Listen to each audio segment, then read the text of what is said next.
Is Satan real? An actual person with ideas and motivations and some kind of celestial power and the ability to interfere with God's plan? Or is Satan a metaphor for the evil that exists within a fallen, broken world and the potential for evil that exists inside all people? Or is Satan entirely a literary invention that came after the fact and was inflicted upon the Old Testament in the early age of Christianity? Those are kind of the three leading theories as to what the deal is with Satan. And the historical Orthodox position, one that, literally Orthodox Christians, Catholics, and most Protestants hold to, is that there's actually a character named Satan. It looks like the Bible holds this out as being an actual character, and Matthew 4, which we're working on right now, is no exception. It says, "Then Jesus was led by the Spirit into the desert to be tempted by the devil." And then it goes on to talk about an actual exchange between Jesus and the devil. Now look, there are other parts of the Bible. I say other parts. I can only think of one off the top of my head. There's at least one other part of the Bible where we talk about someone who is the embodiment or the epitome of a set of values. And I'm thinking of Proverbs. Maybe you already beat me there, but the idea of Lady Wisdom. I mean, there's not actually some lady named Wisdom. She's a characterization. She's wisdom incarnate, or given imagined dialogue powers and imagined flesh. And so maybe it could be argued that what we see here with the devil, and that is the specific language used in this passage in Matthew chapter 4, maybe it could be argued that what we're seeing here is a proverb, a metaphor, or like an artistic summary of Jesus' cosmic eternal battle against evil and fallenness and sin and brokenness. But the text doesn't indicate that in any way. The way the text is written, the way I believe this would have been received by the original audience, all the clues point to this being an actual conversation that happened. Now, look, one of the easiest ways to do away with the tension of not being sure what to do with a literal Satan is to just not to believe that the Bible is accurate, that it does a lot of metaphoring that we take literally, and that would relieve the tension. Another way to relieve the tension is to say, well, I mean, if there's something instead of nothing, and something had to exist outside of the physical, natural world that we understand in order to make something instead of nothing, then there must be at least some entity who is more significant and powerful than entities like you and me that are bound by the limits of the physical, natural world. Is it really any kind of stretch or crazy talk to imagine that there would be entities that are on the opposite side of the maker, that want to do damage and destruction? It feels like you're getting into hazier territory with that second assertion, but the Bible gives us a lot of accounts of something that looks like this character called the adversary.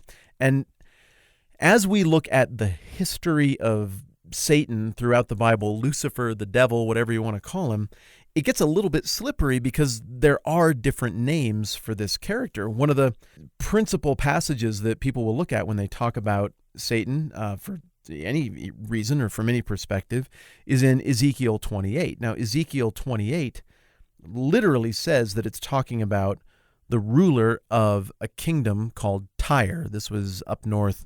I think Tyre is technically in modern-day Lebanon or historical Lebanon. I could be wrong. I'm not looking this stuff up. But it's north of Israel and Galilee.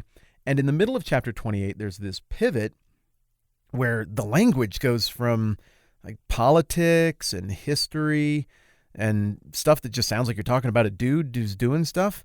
And it says, "I have spoken, declares the sovereign Lord." That phrase has been in the mind of popular culture a lot lately.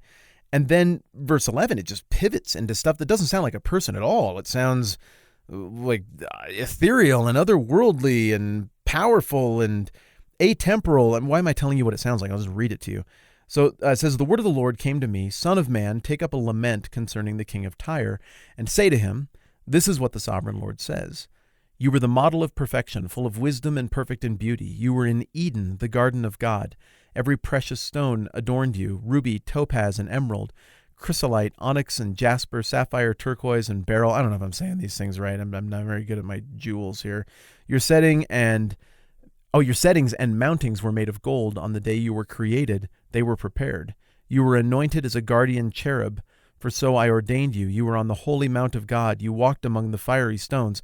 Okay, this no longer sounds like the language of the first half. It's like you were smart, and there are going to be some wars, and people are going to fight, and you're going to fight in them and stuff. I mean, this is crazy talk. I've never heard this kind of language about a human in any other context ever. Okay, cherub anointed, the heel started to charge her. You were blameless in your ways from the day you were created till wickedness was found in you. Through your widespread trade, you were filled with violence and you sinned. So I drove you in disgrace from the mount of God, and I expelled you, O guardian cherub, from among the fiery stones. Your heart became proud on account of your beauty, and you corrupted your wisdom because of your splendor. So I threw you to the earth. I made a spectacle of you before kings. But your many sins and dishonest trade, or by your many sins and dishonest trade, you have desecrated your sanctuary. So I made a fire come out from you, and it consumed you, and I reduced you to ashes on the ground in the sight of all who are watching. All the nations who knew you are appalled at you. You have come to a horrible end and will be no more. Okay, look, I get how somebody could read that and say, it sounds like a metaphor, and maybe we're not tracking with the metaphor anymore because that language is pretty confusing to try to process through. But I also get how somebody could read that and say, we're not talking about the king of Tyre anymore. And if we take our cues from Matthew, we know that Isaiah pivots very quickly from talking about, Hezekiah or his kid or whatever to clearly prophetic language that's pointing to Jesus. So I don't see why Ezekiel couldn't do the same. But there's not really clarity there. We don't get a name out of the deal. We don't call him per se Satan at any point here. And you might be like, well, yeah, but they call him Satan in the Garden of Eden. Do they though? If you go all the way back here to Genesis, whatever it is, this is embarrassing. I don't even know what chapter it is. I know it's before that. 3, no, that's Cain. Temptation, judgments. There we go. Yeah, okay. I'm skimming through chapter 2 and chapter 3, and I'm not seeing any name for this creature that tempted Eve other than the serpent. Yeah, no, there's no name here whatsoever. And at this point, you might be like, whoa. But in Job, it specifically says Satan. Well, yes, and that could be a proper name, Satan, like, Daryl or Kyle or Melvin or something like that.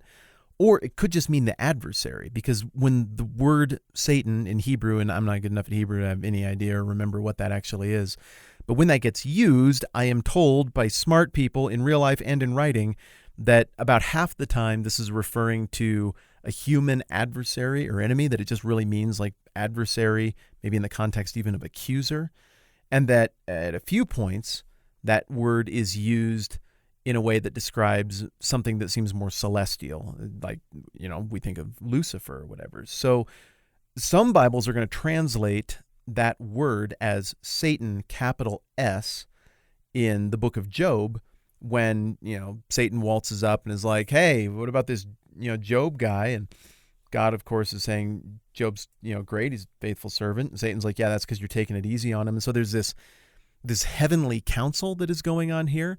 And if we're to understand that as being the literal guy / celestial being Satan, then what's interesting is if we look at that and we look at the passage we just looked at in Ezekiel, and we think we're talking about the same character here, it means that somewhere before the creation of what we understand as the world, there's this falling out in the realms of eternity. I don't even know how to talk about this stuff. It sounds like He-Man now.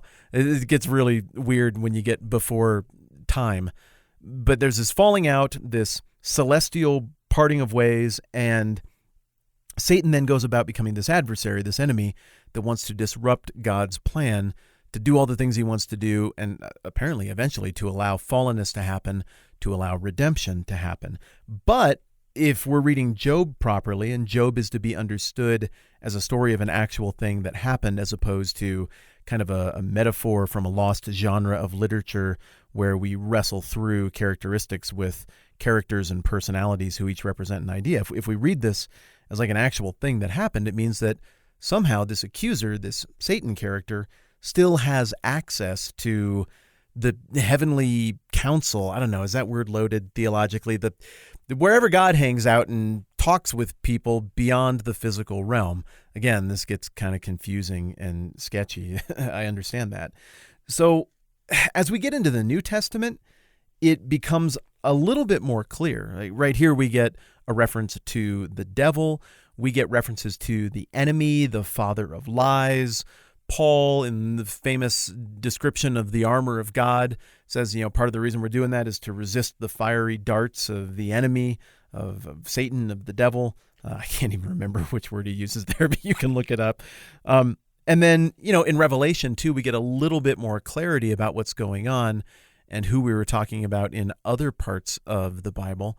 And maybe it kind of brings all of the language about Lucifer, Satan, the serpent, the enemy, the devil who walks around like a roaring lion seeking whom he may devour, according to 1 Peter 5:8. It sort of brings all of that maybe a little bit under one heading, as Revelation 12:7-9 says, "And war broke out in heaven. Michael and his angels fought with the dragon, and the dragon and his angels fought, but they didn't prevail, nor was a place found for them in heaven any longer. So the great dragon was cast out, that serpent of old, called the devil and Satan, who deceives the whole world. He was cast to the earth, and his angels were cast out with him." So I really think there's kind of a catch-all thing in Revelation chapter 12 that clarifies that all of these enemies, adversaries, accusers, this character who has so many different names, it's all the same guy. It's all the same tormentor. It's all the same problem character. And of course, Revelation goes on to describe in more detail the victory ultimately of Jesus and his kingdom over the attempts to thwart that Satan is trying to pull off. So I'm going to do a YouTube video on this that's going to be massive. It's going to be like Pontius Pilate level kind of video where I just deep dive forever down the rabbit hole into it. I don't have time to do that here. Here's how we're going to operate moving forward. I am going to treat the text in the way that it holds itself out as wanting to be treated, and that is there's an actual celestial character who comes to earth and is interacting with Jesus. Is it possible I'm wrong? Heck yeah! It's possible I'm wrong about everything. You guys get that, right? Like, I'm trying super hard, but I just don't know all the things, and I don't have a secret trove of stuff that I figured out, and then I'm trying to make it sound like I'm still thinking about it here. I'm still thinking about it here. So that is how I'm going to treat it. If you see it differently than me, we are pals, no problem. And we'll move forward and see what plays out with all of this stuff. If you want a deeper treatment of this, go and subscribe to the 10-Minute Bible Hour YouTube channel, and there'll be a video coming down the pike where we will get into this profoundly. Whew, that was a lot. Remember, this week of the podcast is brought to you by Hebrews 4:12.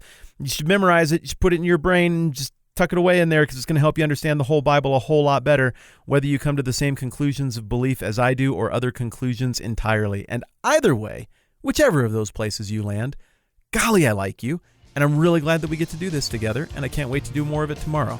I'm Matt. This is the 10-Minute Bible Hour podcast. We'll catch you soon.